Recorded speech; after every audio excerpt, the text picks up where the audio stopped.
Hey guys, welcome to another episode of the Tampa Bay Real Producers Podcast. This, of course, is the podcast that is made for real producers by real producers and with none other than Tampa Bay's real producers and our partners of Tampa Bay Real Producers. And we actually have an episode this morning with one of our partners as part of our partner series, and that is none other than Juston Grubbs. Good to have you here today, Justin. Thank you for having me. Yeah, no doubt, man. Juston is the owner of Home Integrity LLC, which is a home inspection. Is it a franchise or no? Just a home inspection company, not a franchise. Perfect. Correct. So obviously, if you know anything about our platform with Tampa Bay Real Producers, we have certain partners that really support what we do all throughout the Tampa Bay area. Mortgage lenders, title companies, and home inspectors are what we call the core three industries, right? They are actively involved in every transaction that you have as an agent. And so a partner like Juston is intricately important to your business, we know, as a real estate agent out there, no matter what level of business you might be doing. And so I love to have the partners on to be able to dive into their stories a little bit more and make sure you guys know who our partners are and know a little bit about their backgrounds and, of course, what they're great at. And so we'll start with just a little bit of your background. Okay. Juston, for people who don't know, did you grow up in Tampa? If not, how did you get here? And what is it eventually that got you interested in home inspection? Sure. Born and raised in Texas. Moved here in 2000. And brought us here was just new scene. Yeah. Wanted to get out of the old Texas lifestyle, huh? Absolutely. Get as far away from the family that was there and just start our own, So we moved here in 2000, lived here for about 7 years, and then I joined the military. Nice. And then we moved around in the Army for for 9 years. Okay. Thank you for your service. Thank you. Absolutely. Got to live in Hawaii for a Not good bad, amount of time. Yeah. Got to live in Kentucky for a good amount of time, which a lot of people may say, oh, Kentucky, but I love to hunt. So there you go. Works That's out perfect then. Yeah. Is there not as much hunting in Hawaii, I take it, huh? No. Plenty of fishing, though, and that's my that's my true. other main. So that's your second passion? Absolutely. And so got out of the Army, moved back here to Florida, worked some 9-to-5s for a little bit, And I have a good friend who I've known for 20-plus years. He's a home inspector here in Florida. Okay. And he mentored me and said, hey, quit working for the 9-to-5, get out here, start your own business, live the American dream. Yeah. And Amanda and I, my wife, we made the jump, quit, and started our own business. And, we've been going for 2 years now, and it's been great. Nice, man. So Home Integrity officially started 2 years ago? Yes. Okay. And so tell us a little bit about what it was like. This was your first time running your own business. Is that true? Yeah.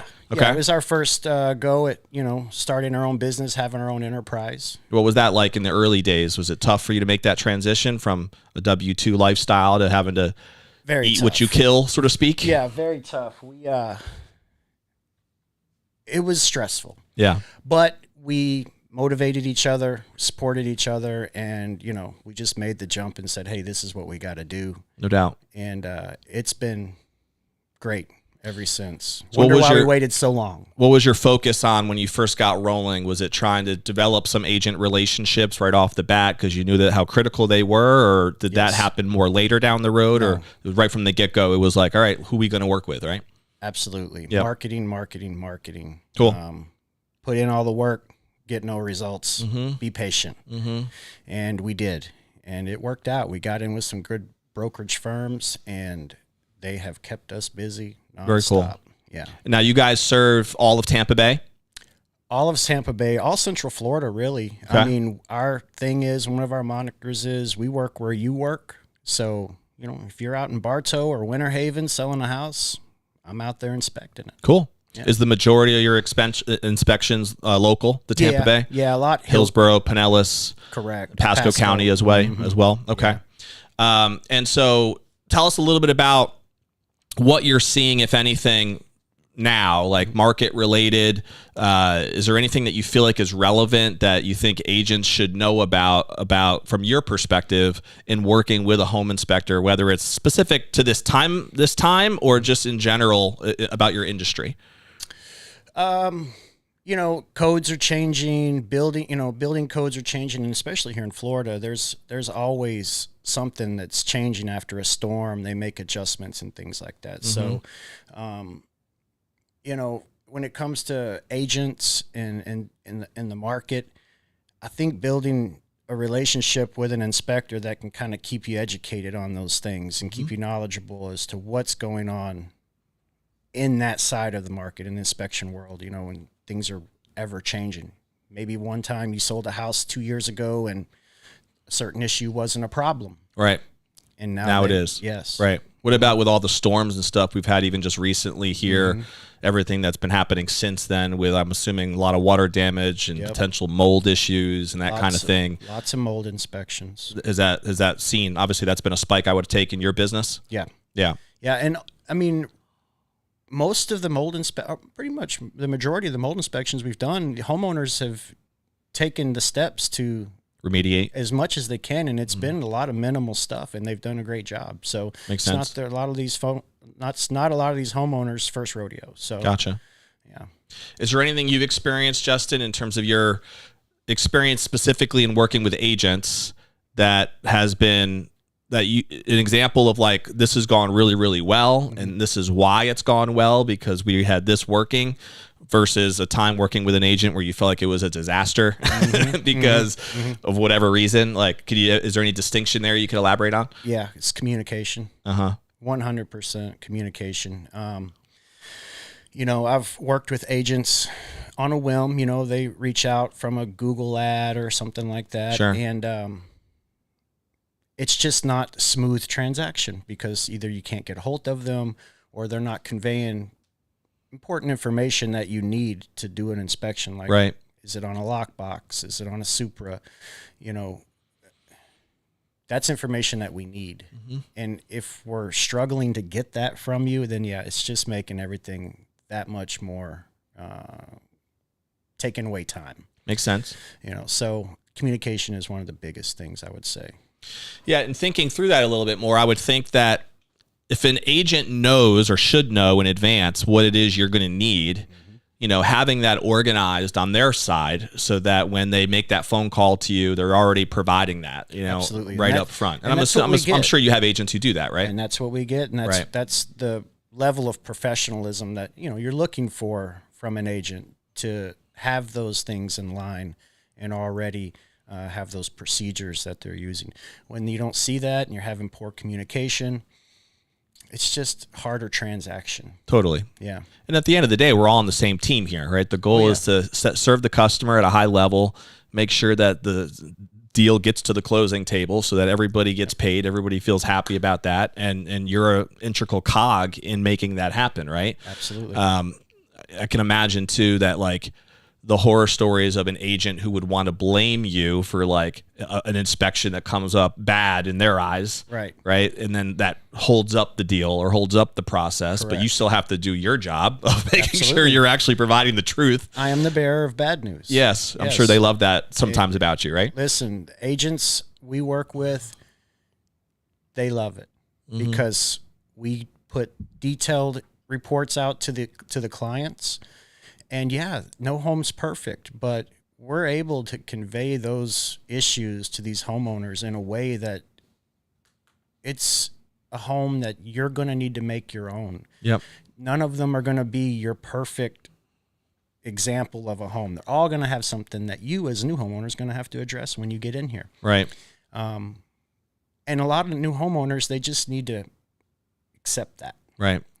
And the way an inspector puts that information out to them, makes a big difference on how they accept it. So is there a big difference, Justin, in the way you mentioned reports, right? So in your industry, is that a big distinguishing factor from one home inspector to another when it comes to the type of reports they provide, or the style of it, or what's included in it and what's not included in it? Are there some distinguishing factors there that you think agents should look for?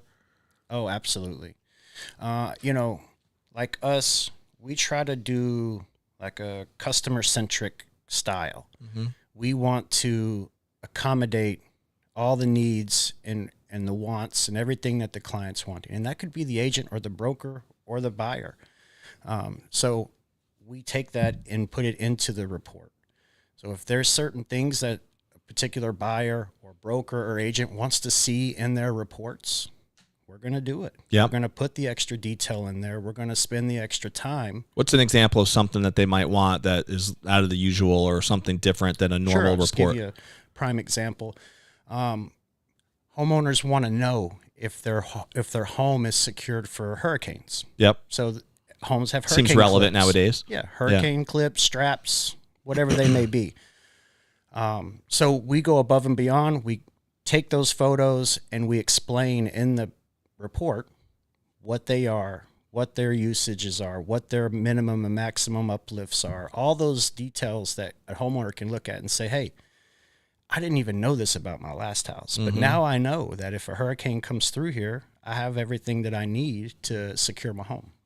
Yep. So that's just one example. And that might not necessarily be on every report, you're saying? It's on every report. Oh, it is on every report. Okay. Because this is what we've learned. If you want it that way, odds are others are going to want it that way. They just don't ask for it. Sure. And if you provide it, they're grateful. Do you find that, are these reports customizable as well, where like depending on the specific requests of whether it's the agent or the homeowner, you'll have certain things on there that you might not have on a standard report? That's correct. Okay. Yeah, we accommodate and build our reports, again, customer-centric style. We are looking to accommodate each individual customer. Right.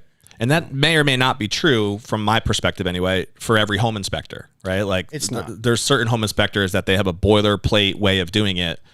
This is their template. Everyone's going to get that same report no matter what. They don't have the capacity to like really customize it that way. They don't have the time. That's the problem. Or the desire or will, potentially. Could be. Yeah. A lot of large companies who have multiple inspectors in the area, they have a full plate of inspections. They don't have the time to sit down and put detail in. They have their report is done when they leave the job. They don't go and do a report. And the only way to do that is to try to just template it. Correct. It has to be the same template, cookie cutter approach. You're absolutely right. That makes sense. So it's one of those things. It's like, if that's the most important thing to you and you're just trying to get really quick time and it's just a template, maybe that's good enough, right? Correct. But if you are looking for that more hand-holded, customized approach that's really going to be specific to the needs of that homeowner, you probably have to give up a little bit of time expectation in order to make sure you're getting that type of a report. Absolutely, especially when you're dealing with luxury homes, homes that are on the water, boat docks, seawalls. You got to go over all of that and put all that detail into a report. You can't just go out there and take some cookie cutter photos and send them out and think that the person buying this home is satisfied with that report. Yeah. They're just going to look at it and put it aside. No, that makes sense. But when they get our reports, they read them and they actually respond back to us like, wow, thank you so much for all the detail. We've never seen a report like this. That's cool. So, yeah. Is there a particular niche type of customer that you guys have really, that you feel like you've served really well, whether it's luxury, as you mentioned, or any other type of niche that you think is a great target necessarily for your business model at all? Veterans. Veterans? Yeah. Makes sense with your background. Yep. We try to target VA loans, veterans buying homes, because we know what to look for when it comes to a VA loan and the prerequisites that they lay down for those types of purchases. So makes sense. We really try to cater to them and give them the best inspection that they can get at the best price. We always take care of veterans, first responders, active duty military. Very cool. Yeah, and there's definitely agents that we've even featured in Tampa Bay Real Producers who have a similar target, right? Work a lot with veterans, maybe they're veterans themselves as well, who serve that community. Jason's one of them that we're in right now. Do you know Jason, by the way? J-Mac? Little shout out to J-Mac here. Jason McIntosh is one of my biggest clients. Very cool. So you know J-Mac well. He'll probably be stumbling in here at some point here as he's been pounding out the gym on Friday morning, so getting himself all ripped up. I talked to him just not too long ago. I told him you're looking good. You told him he'd be here today? Well, I told him he was looking good. I didn't tell him I'd be here. Sitting in his office. Love Jason. Shout out to J-Mac and the Macintosh group.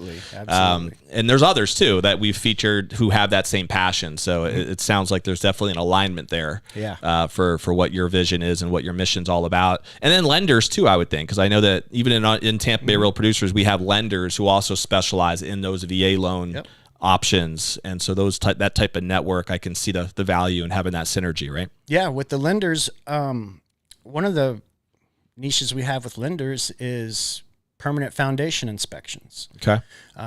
People who are buying manufactured homes.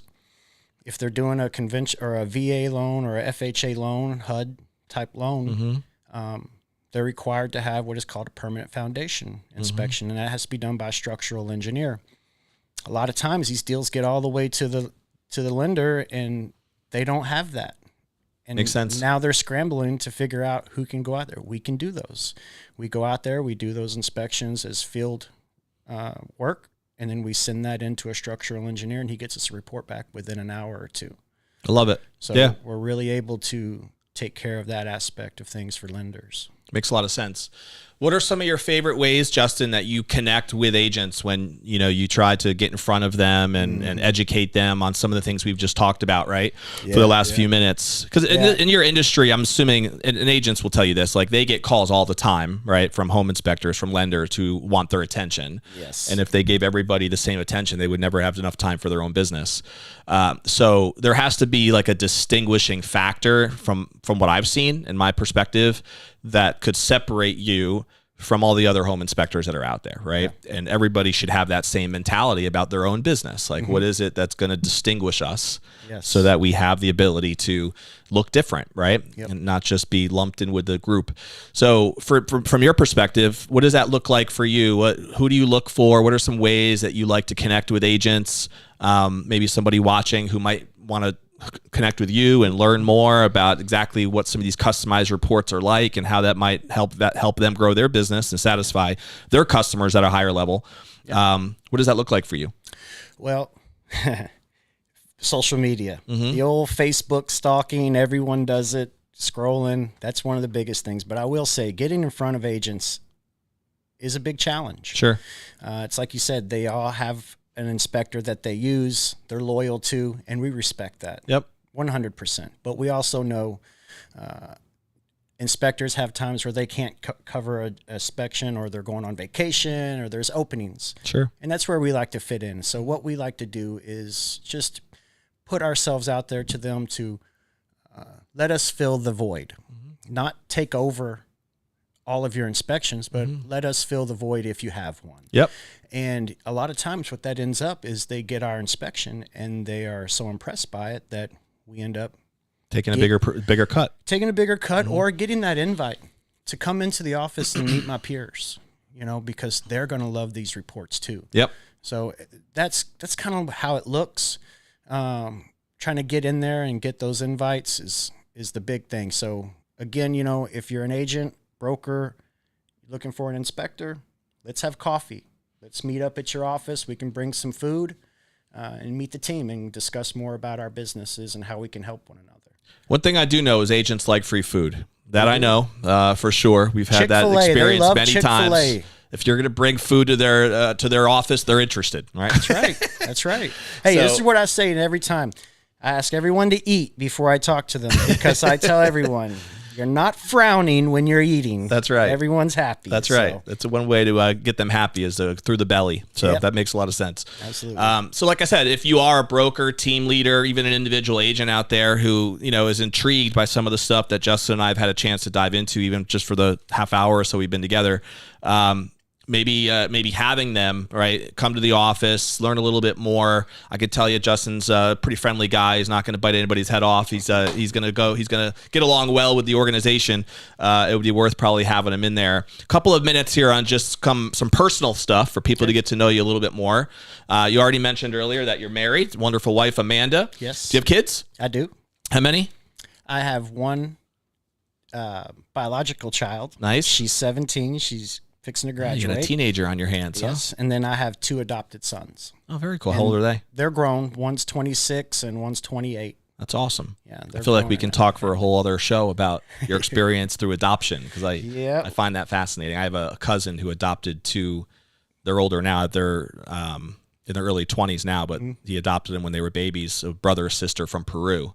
Outstanding. And it was a pretty neat. He went through a lot, actually. They went through a lot to adopt this brother sister, but it's obviously a big blessing. Absolutely, after going through all the challenges. Adoption process. People who adopt children, much respect to them, because for sure, all those kids need loving. No doubt, absolutely. What do you guys love to do for fun? What keeps you busy? On the water. We live in Florida. Yeah, we are members of a boat club. Nice. And we use it up every chance we get. That's another thing, by the way, that agents love. So yes. I'm sure you probably have done that a few times. I haven't, but I've been talking with Ryan, and maybe I told Ryan that maybe we can get together and do some. It's a good idea. I've seen some of our clients have a similar situation with a membership to a boat club. Yeah. Every now and again, inviting a team of agents out. They love that stuff. It's fun, and we live in Florida. Why not be on the water? Exactly. Right? Yeah, that makes a lot of sense. We love to fish. That's pretty much our Where do you get your hunting fix in?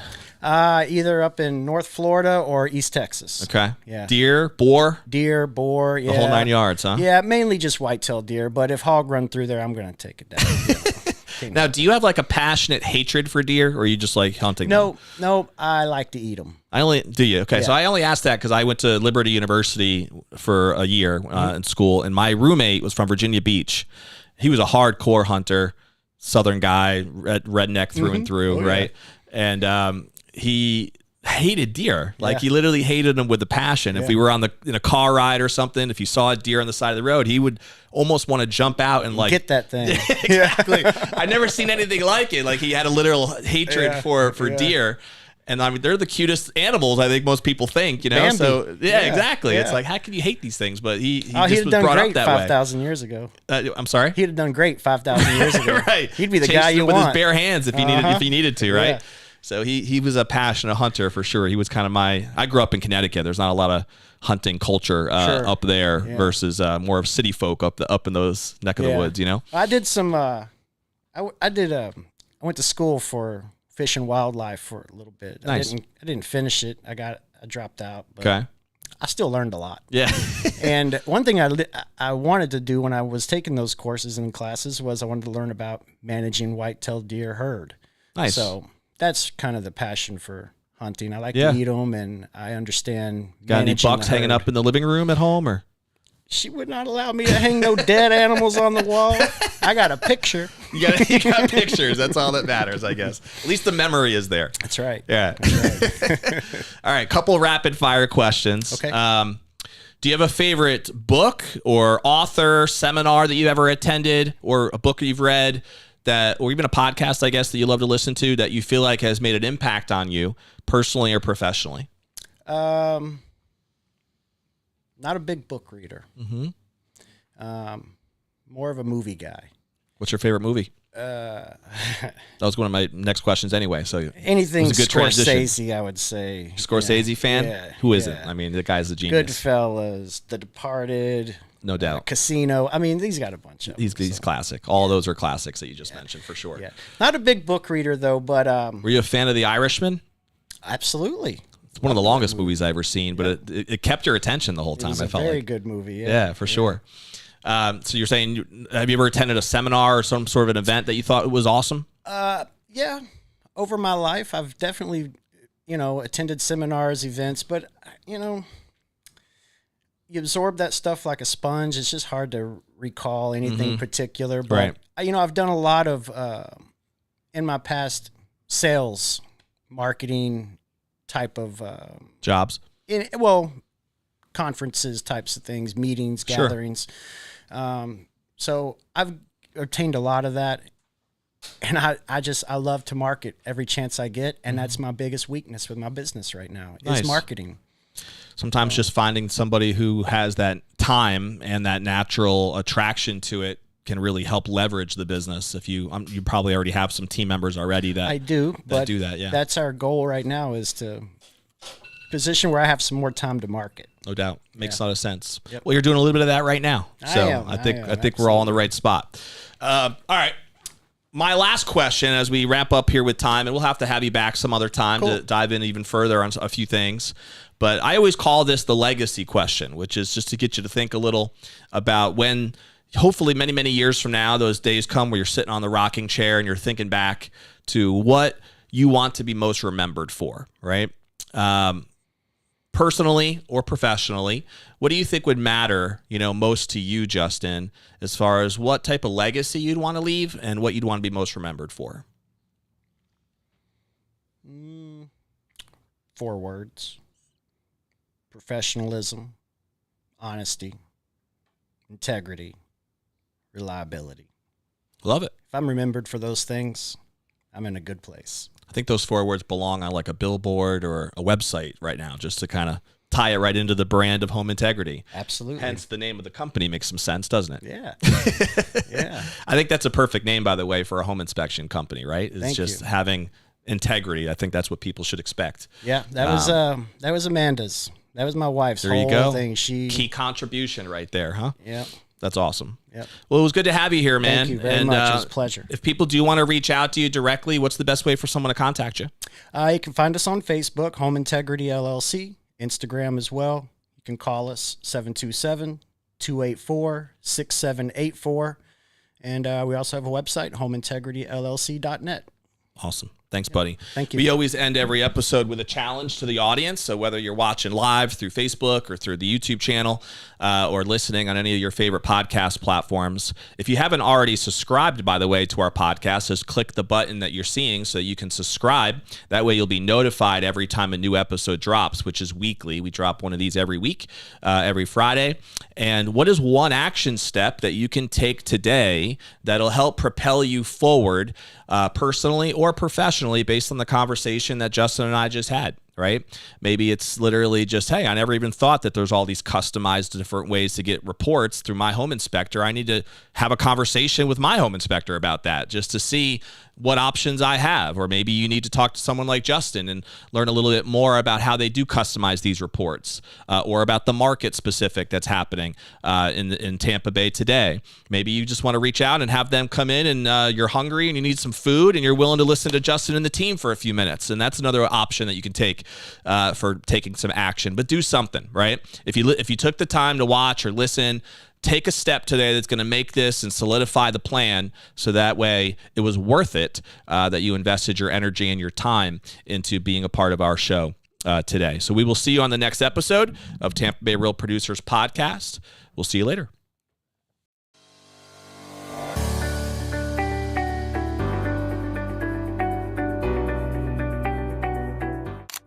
What's going on, everybody? This is Bowtie Bobby Pellini with eXp Realty and Team Borum. We are here now at International Mall in Tampa, Florida at the Whiskey Cake with the Tampa Bay Real Producers. And I'm so excited. I've just finished a great panel talking about consistency.